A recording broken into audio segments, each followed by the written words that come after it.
Hello, good evening. പണത്തിന് ഒരു വിലയുമില്ലേ?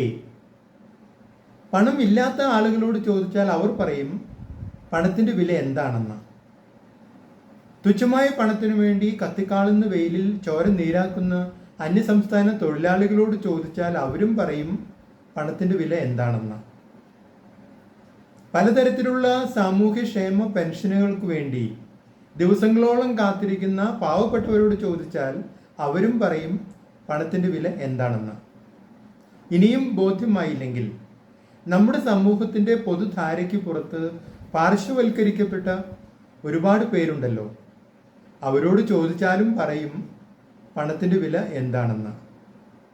ഞാനിത് പറയാൻ കാരണം ചിലരുടെയൊക്കെ പണം കൈകാര്യം ചെയ്യുന്നതിലെ ഉദാസീനതയും അശ്രദ്ധയും സൂക്ഷ്മതക്കുറവുമൊക്കെ കാണുമ്പോൾ പലപ്പോഴും തോന്നിപ്പോകും പണത്തിന് ഒരു വിലയുമില്ലേ എന്ന്.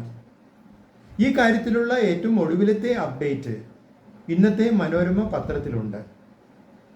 പലരും പണത്തിനു വേണ്ടി നെട്ടോട്ടം ഓടുകയും ഗവൺമെന്റിന്റെ പൂർണ്ണ ഗ്യാരണ്ടിയുള്ള പണം പാർക്ക് ചെയ്യുന്ന പാർക്കിംഗ് ഗ്രൗണ്ടുകൾ 24 മണിക്കൂറും പ്രവർത്തന സജ്ജമായിരിക്കുകയും ചെയ്യുമ്പോഴാണ് ഒരു മലയാളിക്ക് കൂടി 41 ലക്ഷം രൂപ പണത്തട്ടിപ്പിൽ നഷ്ടമായ വാർത്ത ഇന്നത്തെ പത്രത്തിൽ വരുന്നത്.